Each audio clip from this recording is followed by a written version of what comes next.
सो good morning everyone. तो last class में हमने करा था कि equations reducible to linear equations, ठीक है।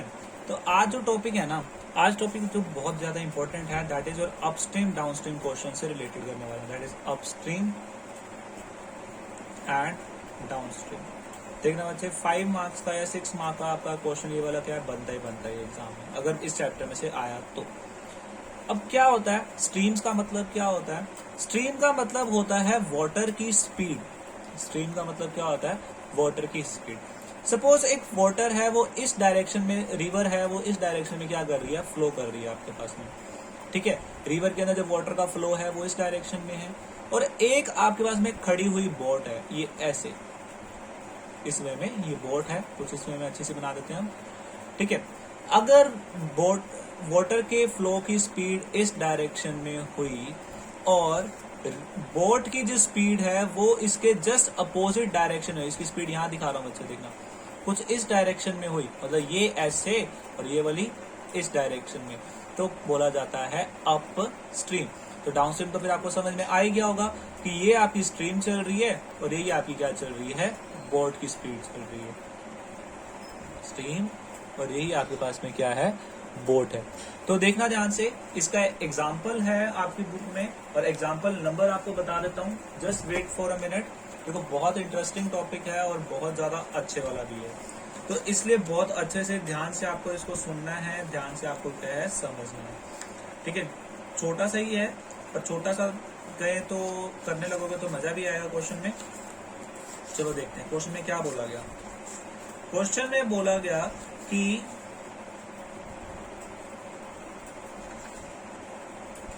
अ बोट गोज 30 किलोमीटर अपस्ट्रीम, मतलब कि एक बोट है, एग्जांपल नंबर 19 है आपका, कि एक बोट गोज 30 किलोमीटर क्या कर रही है, वो अपस्ट्रीम जा रही है, अपस्ट्रीम के लिए यूएस लिख रहा हूं, ठीक है।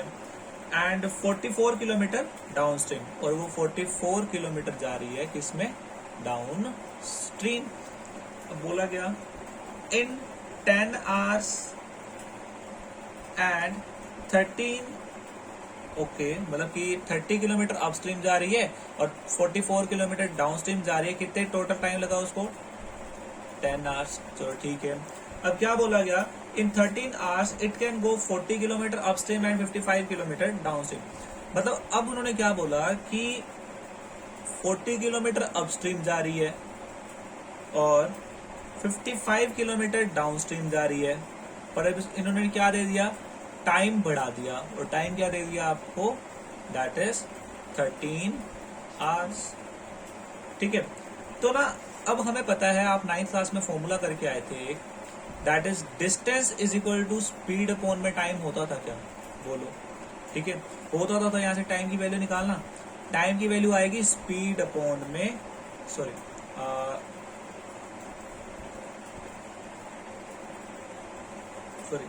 माय मिस्टेक, याद रखो स्पीड का फॉर्मूला होता था डिस्टेंस अपॉन में टाइम, ये होता था। अब देखना ध्यान से, अगर स्पीड का डिस्टेंस अपॉन में टाइम था तो टाइम की वैल्यू आपके पास में क्या आएगी, डिस्टेंस बाय स्पीड। क्लियर हुआ यहाँ तक?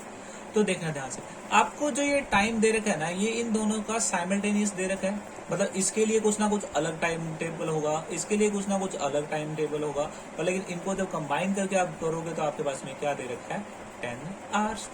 तो मान के चलते हैं कि जो ये टाइम है ना, ये आपके पास में इसका टाइम प्लस इसका टाइम क्या है, आपको गिवन है। तो देखना ध्यान से, जब बोट, मान लिया जस्ट सपोज कि वाटर के फ्लो की जो स्पीड है वो x है, ठीक है, वाटर के फ्लो की स्पीड है x, यहां पे भी लिख देते हैं x, और जो आपकी बोट की स्पीड है उसको ले लिया y, उसको क्या कर लिया, y कंसिडर कर लिया। अपस्ट्रीम हो रहा है, तो ध्यान से देखना, अपस्ट्रीम के अंदर ये दोनों जब अपोजिट डायरेक्शन में होते हैं तब साइन हो जाता है माइनस का, यानी कि x माइनस वाई। ये आपको बहुत ज्यादा याद रखने वाली चीज है। और जब दोनों सेम डायरेक्शन में है तो आपके पास में क्या होगा, x प्लस वाई, मतलब टोटल स्पीड इसकी x प्लस वाई है और इसकी टोटल स्पीड क्या है, x माइनस वाई। तो देखना ध्यान से, जब टोटल टाइम तो आपको दे रखा है पहली इक्वेशन के अकॉर्डिंग 10 आवर्स, जो आपकी पहली इक्वेशन है ये वाली, 10 आवर्स दे रखा है और आपको पता है कि डिस्टेंस अपॉन में टाइम होगा, और आपको पता है डिस्टेंस उसने कितना ट्रेवल किया, 30 किलोमीटर अपस्ट्रीम ट्रेवल किया है प्लस, और 44 किलोमीटर क्या करा है उसने डाउन स्ट्रीम। ये देखो टाइम की वैल्यू निकाली है यहाँ पे, डिस्टेंस अपॉन में स्पीड, डिस्टेंस अपॉन में स्पीड और टोटल टाइम 10 आवर्स। ठीक है, ये स्टेप समझ में आया।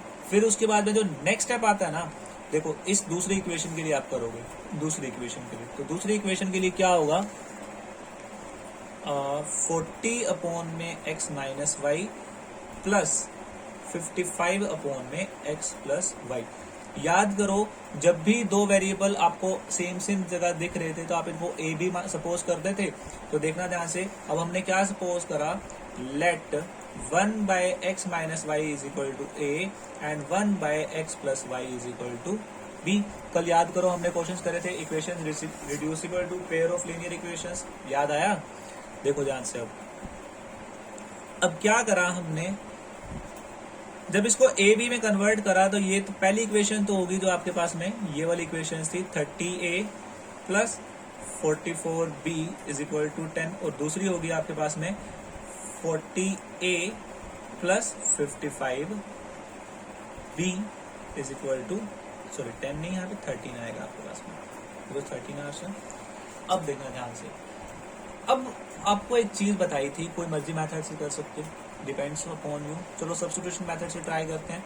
यहाँ से वैल्यू निकालो, किसकी, ए की वैल्यू निकालो, या एलिमिनेशन से करते हैं। चलो एलिमिनेशन से करके देखते हैं। देखो वेरिएबल सेम करने हैं, इधर आपके पास में 30 है और इधर 40 है। 40 को 30 बनाने के लिए किससे मल्टीप्लाई करोगे, बोलो? मतलब अगर जब नहीं बन रहा होता ना तो आप इनको क्रॉस मल्टीप्लाई कर देते हो, 30 को 40 से कर दो, 40 को 30 से कर दो। पर हम 30 40 से नहीं करते, हम 3 4 से कर देते हैं, बिकॉज 10 तो कॉमन आती है, कट ही जाएगा, कोई इसमें इशू रहता ही नहीं है। तो देखो ध्यान से, जब इस इक्वेशन को मैंने 3 से मल्टीप्लाई कर दिया और इस इक्वेशन को इससे मल्टीप्लाई कर दिया, सॉरी इस इक्वेशन को 4 से मल्टीप्लाई कर दिया और इस इक्वेशन को इससे मल्टीप्लाई कर दिया 3 से, तो रिजल्ट देखना क्या आए। जब पहले वाली इक्वेशन को 4 से मल्टीप्लाई करा तो रिजल्ट आया 120a प्लस 44 इंटू 4 कितना आंसर होता है भैया आपके पास में, 176b इज इक्वल टू 40, और जब इसको 3 से मल्टीप्लाई करोगे तो आंसर आता है 120a plus 55 into 3 that is 165b is equal to 13 3 जा 39। जब आप इसको माइनस करोगे तो आपको पता 120 वाला तो कट ही जाएगा, ठीक है। 176 में से 165 गया तो कितना बचेगा 11b, और 40 में से 39 गया तो कितना बचा 1, तो b की वैल्यू आपके पास में कितनी आई 1/11। यहाँ तक क्लियर हुआ, बोलो, ठीक है।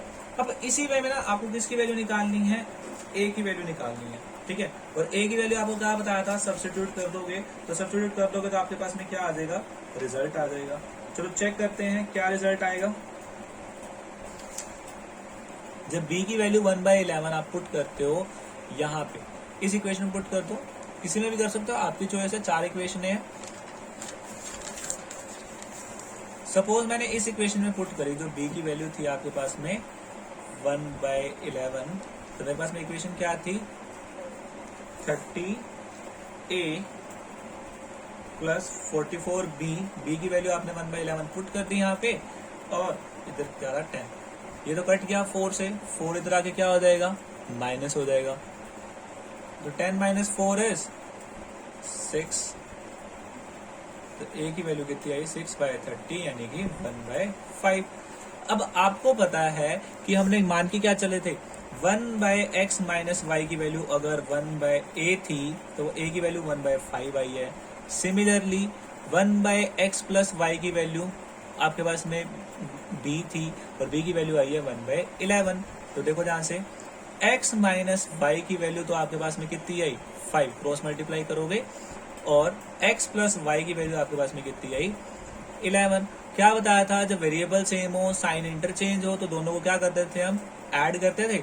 देखो y से तो y कट जाएगा, so 2x is equal to 11 plus 5 कितना हो गया 16, और x की वैल्यू कितनी आई आपके पास में 8 किलोमीटर पर आर। चलो ठीक है, अगर x की आ गई तो आपको पता है इसमें से यहाँ से क्या की वैल्यू निकाल दो, y की। अगर इसमें पुट करा 8 minus y is equal to 5, so minus y इधर आके प्लस का हो जाएगा और 5 इधर आके क्या हो जाएगा माइनस का। तो y की वैल्यू आपके पास में आएगी 3 किलोमीटर पर आर। तो यही तो निकालनी थी x और y की value. So this is your the question. अभी आपको मैं PDF भी सेंड कर दूंगा। तो this is your final result.